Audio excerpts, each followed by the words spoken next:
Summit County Court of Common Pleas is again in session. The Honorable Christine Croce presiding. Thank you. You may be seated. You may proceed or resume, Mr. Thank you, Judge. Detective Looney, we talked a little bit about the alarm records, and we've talked about a little bit about both fires at this point, at 719 volts and 693 volts. You also heard testimony in this case about a fire on Russell that happened on January 23rd, 2017. Do you recall that? Yes. When you became the lead investigator in the 693 volts case, were you investigating or did you have any knowledge about the Russell fire, car fire? No, I did not. At some point in time, did that come to your attention? Yes. And how did that happen? After the arrest of Mr. Ford, I received a call into DB with a person had information they wanted to discuss. And who is that person? That would be Naija Sams. Okay. And obviously we heard her testimony in regards to that. Is that correct? That's correct. When she came and talked to you, did you then at some point go back and look at alarm records for that date and time? Yes. And when you looked at those alarm records, was there anything of note to you as an investigator? Yes, there was. And did you hear, you heard the testimony of Lieutenant Berbliski, I think that's how you say it? Yes. And that he had investigated a car fire. Yes. And he testified about the time that the call came. Do you recall that? Yes. I'm going to show you, again, State Exhibit number 40. What page? Um, How did you know where they're at? 40. Thank you. Could you indicate to us what was of significance to you in the alarm records? There are several notifications, panel disarmed, 12317, 120. There's a panel armed stay, 2 a.m. on 12317, and an additional disarmed notification. There's 3 at 2 a.m., another on the 23rd at 2 a.m., another on the 23rd at 2:01 a.m. on panel armed stay. And do you recall what time that 911 call came in regarding that car fire?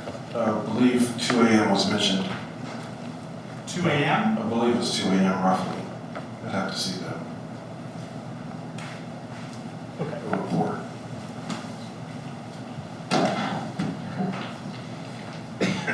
If I indicated that the testimony of the lieutenant was at 2:05, would you have any reason to disagree with that? No, I would not. Okay.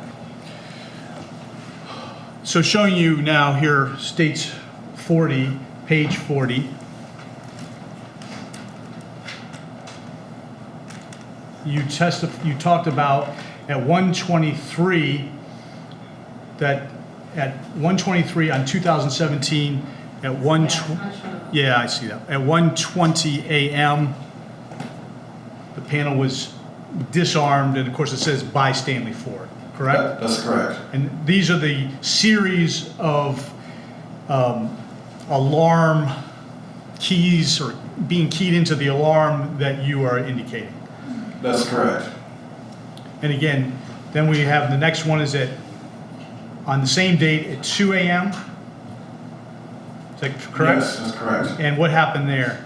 It says panel armed stay, and there's actually 3 at 2 a.m. All right. And then it was, what's the next one at 2 a.m.?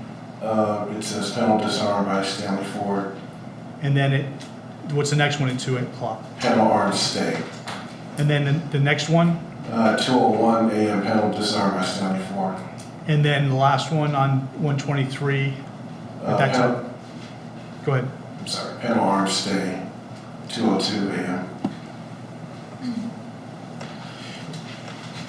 Now, when you noticed that, was there some, I guess, hope that maybe there was video? Yes. All right. And was there video? I didn't locate any video. All right, so we know that 719's video camera was no longer in existence, correct? At that That's time? correct. So the only video you were aware of would have been where? 714 Fultz. And that would be Mr. Williams' video? That's correct. And at the time it was collected in May, was there any evidence on there from back to January? Any video? No, there was not. Okay.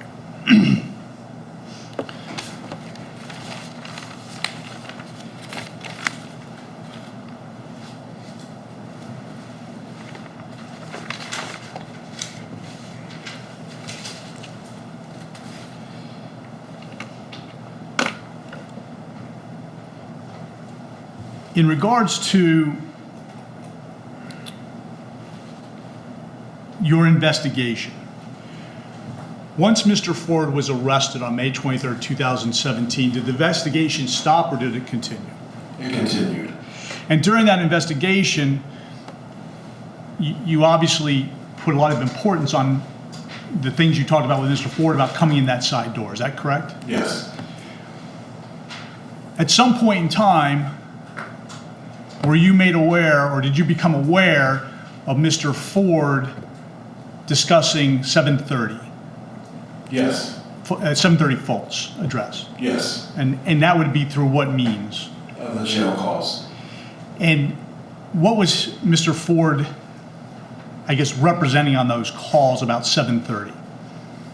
There was concern that the side door was from 730 Fultz. The side door that I was interviewing him about was from 730 Fultz and not his location. All right, so there was that. So to be clear, that you were mistaken that it was his door that was seeing somebody go inside of, and it was actually 730. His belief was that we were mistaken. Okay. And so what efforts did you take? Well, strike that. Have you been out to 730 since you learned of this information? Yes.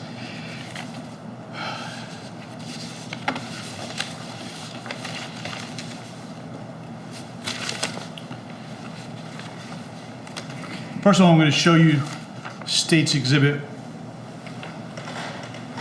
164, excuse me, 154 and 155.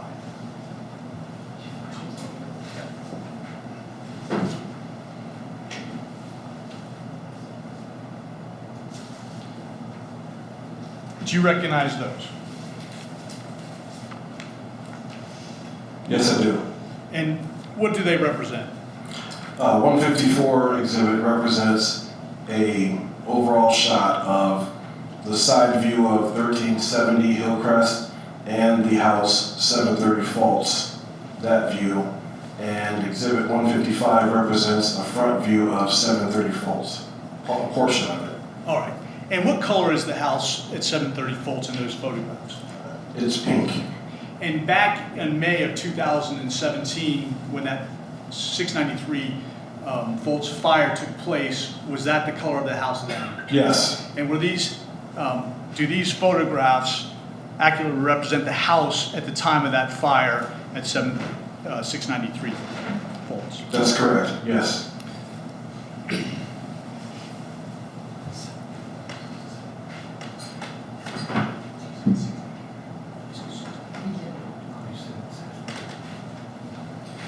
All right, so I'm being corrected by everybody. At the time of the 693 Fultz fire. Yes, and that's what I understood you to mean. Okay, thank you. So showing you 154.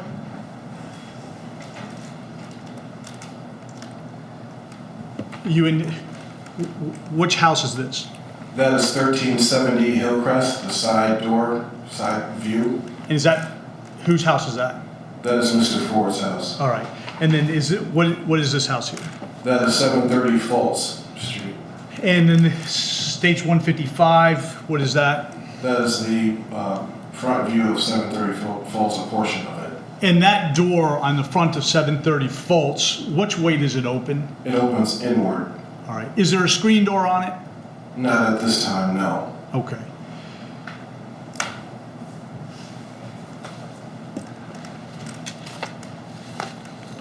Since that time, has that house been renovated? Yes, it has. All right, I'm going to show you some additional photographs.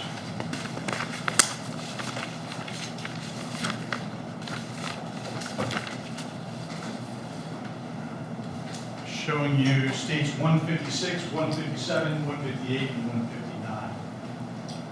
Oh, I'm sorry.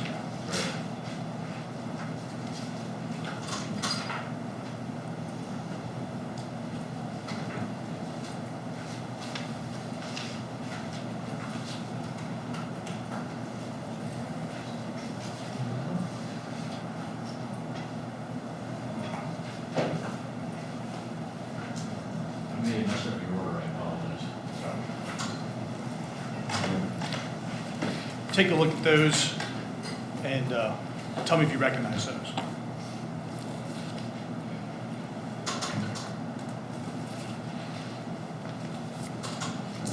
Yes, I do.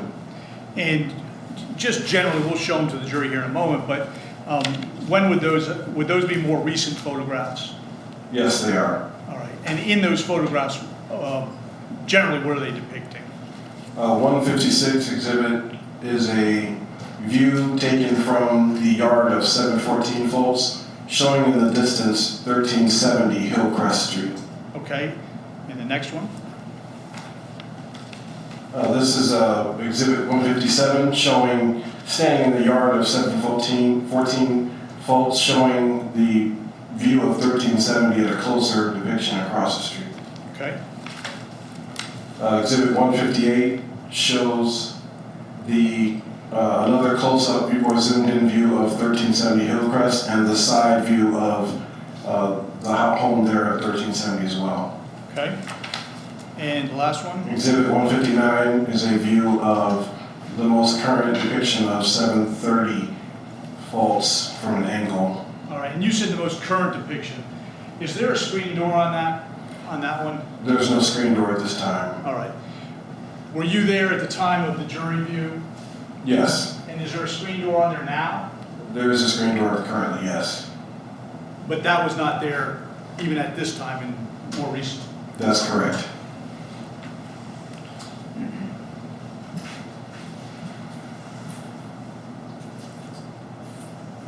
I'm now going to show you State's Exhibit number 12, which has been previously identified and used. Okay. Do you recognize this? Yes, I do. All right, just because we're talking about 730, I know we've talked about it before, could you point out 730 on here? Yes, 730 is the house right here. So when Mr. Ford started talking about your being mistaken and that the people were going to that house, did this photograph assist you in determining if that was true or not? Yes. And how is that? The view taken in the photograph depicts standing in the yard of 714, the view across the street showing 1370 Hillcrest, and the location of 730 Fultz west of that, and it sits back further. Sits back further than? Further than 1370. All right. And so showing you, There's one more oh, up here. yep. Thank you. That's the one I was going to show. Showing you 159, State's 159. I think you testified that that was 730 Fultz, Yes, and that's in its remodeled condition since May of 2017. that's correct. And State's Exhibit 156, that was taken in Mr. Williams' front yard, correct? That's correct. 714 Fultz. Now, in relation to where this picture's taken, where would the camera 4 that we see that side door open, where would that camera be located in relation to where this picture is taken? In relation to this photo, camera 4, this picture was taken in the yard. Camera 4 is actually on the porch railing of 714 in that like east side corner. All right. And showing you State's Exhibit number 157. What is that?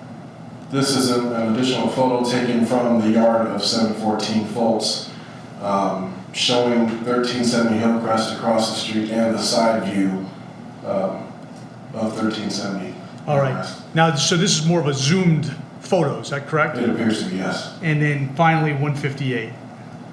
This is a picture, another zoomed-in photograph of 1370 Hillcrest, and also showing the side of 1370. Okay. And going back to 159, at the front door of 730 Fultz, that front door does it have an overhang to it? Yes. And now again, going back to 158, there's an overhang in that photograph, correct? Yes. And do you recognize this overhang? Yes. Which overhang is that? This is connected, I believe, to 1370 Hillcrest. All right. And when you say you believe, if I show you State's Exhibit number 154, does that help you at all? Yes. And so what is that? That is the overhang above the door on 1370 Hillcrest. All right. So in State's 158, is that what we're seeing? 158, yes. That's Okay. correct. And in this photograph taken from, I think you said 714 Fultz, now it's zoomed in, but do you see at all the overhang from 730 in this picture? No.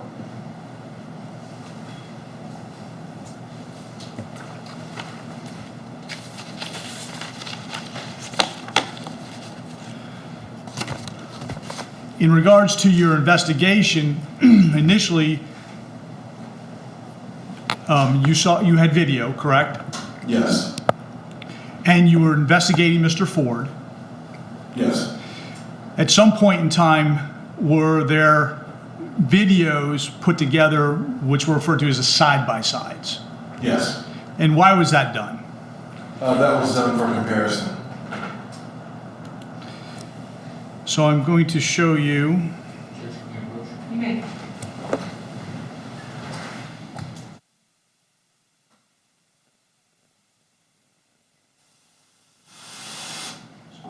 Okay, ladies and gentlemen, you're about to see some side-by-side video. Some of it, there'll be testimony regarding a known individual. Others, there is no identity as to that person. There'll be no opinion that those two individuals are the same. That is a decision for you to look at that evidence and give it whatever weight and credibility you decide to give that evidence. Understand? All right. You may proceed. Thank you, Jim. All right, so Detective, I think the question was that did you have some side-by-sides created for comparison purposes? Yes. And I'm going to show you State's Exhibit number 137.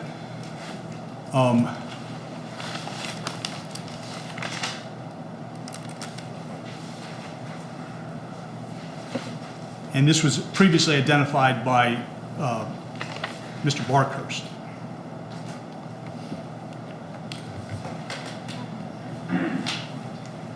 Oh, thank you.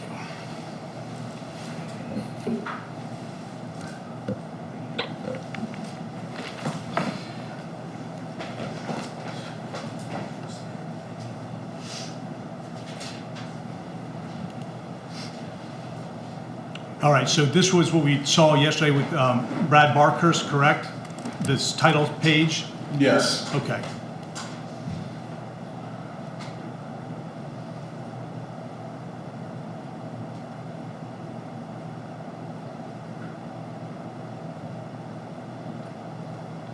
Now, Detective Looney, this date and time of this is when? 4/12/2016. So that would have been how many days prior to the 719 Fultz fire? I can't recall this time. So if it was on 4/18, Yes. so it'd be how many days? 6 days. Okay. And Mr. Ford had told you in that interview we previously heard did he give you information about what he did each morning? Yes. What was that information? When wife leaves for work, he escorts her out or walks. And what time is that happens? Roughly 6:30. Is that what he told you? Yes. And what type of vehicle does his wife drive? A Jeep Liberty. And what type of vehicle do we just see drive by? Appeared to be a Jeep Liberty.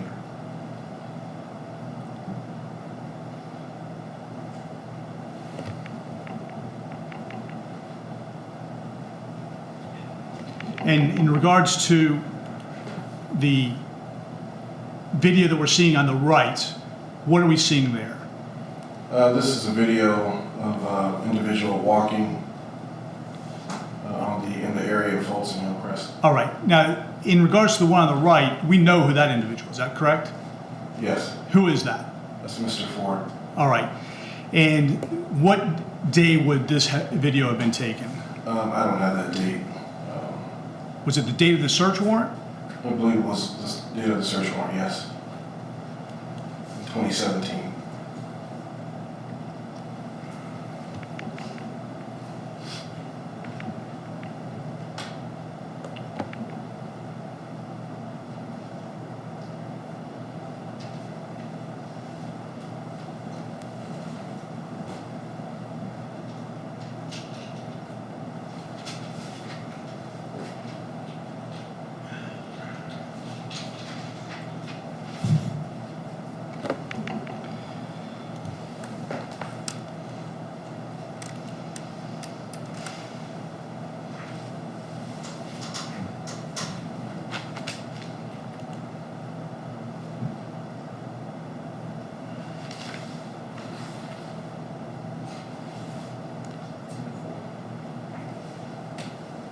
Oh, there. Thank you. My eyes weren't catching it.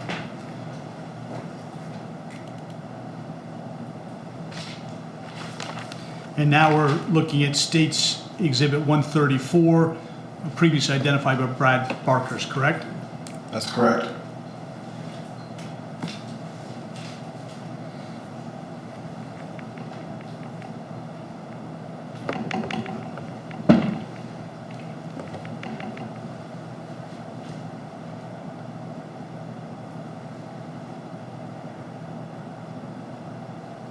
And again, on the left side, we're seeing that same clip on April 12th at 6:30 a.m. That's correct.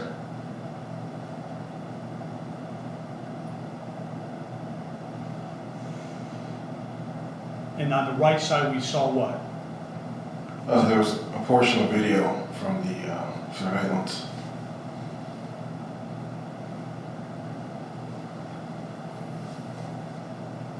And is that surveillance video from the 2017 fire? That's correct.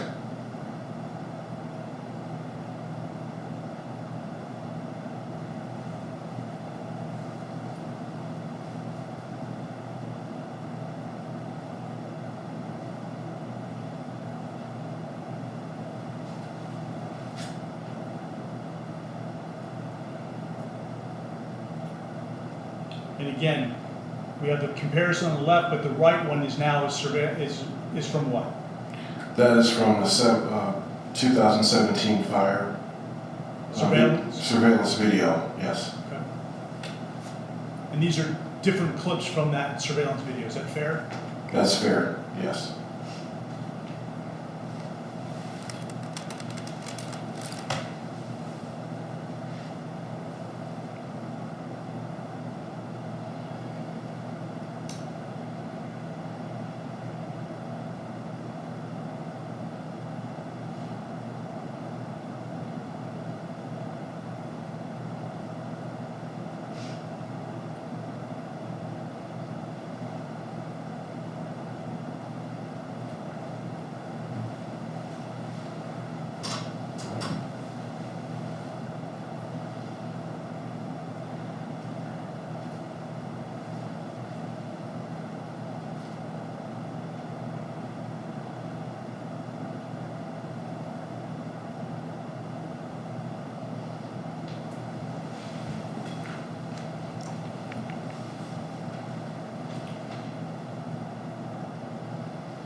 And I'm going to show you State's Exhibit 139 that was identified yesterday by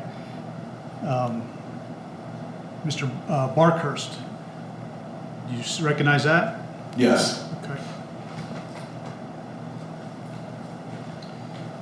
So on the left, we're seeing what?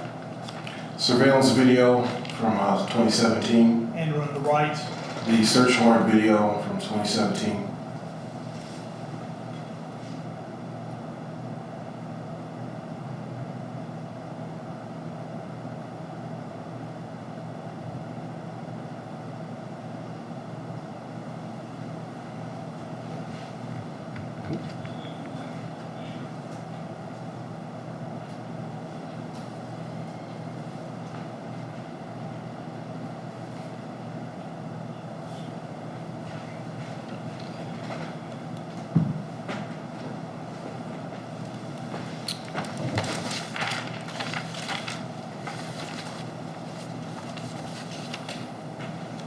go ahead, what? How Wait. long is that one? Uh, That's about 30 minutes, isn't it? No, it's a little less than that, but then I have more. Okay. So maybe it's a good time to end for the day. And then we'll resume in the morning. Thank you, Judge. All right, ladies and gentlemen, we're going to adjourn for the day. I'll remind you of the admonition I've given you at all breaks and at the end of each day. It is important that you be fair and attentive throughout the trial. Do not discuss this case amongst yourselves or with anyone else, including your family, friends, or the media. You must not post or read anything about this case on the internet or in any broadcast or any electronic device, including your cell phone. Any such discussion, if discovered, could lead to a mistrial and would severely compromise the party's right to a fair trial. Do not permit anyone to discuss it with you or in your presence, and do not form or express an opinion until it's finally been submitted to you. I want to give you a little bit of information going forward. So tomorrow's probably going to be an earlier day, and then we're going to have Thursday off, as I've reminded you. Friday is up in the air right now, just depending on how things go tomorrow. We will plan on closing arguments and jury instructions on Monday, which will be the 20th. Monday is the day that on Friday I'll give you some additional instructions. But Monday is the day that you will be sequestered. From the time you walk into the courthouse, you will be kept separate and apart from everyone else. I'm going to tell you, you can't bring any electronic devices with you, including your cell phone. So you better start thinking about magazines that don't have any local accounts, no newspapers, those kind of things, no kind of crime books. And I'm going to give you very specific instructions in writing, but I want to give you that information so you can start to think about it.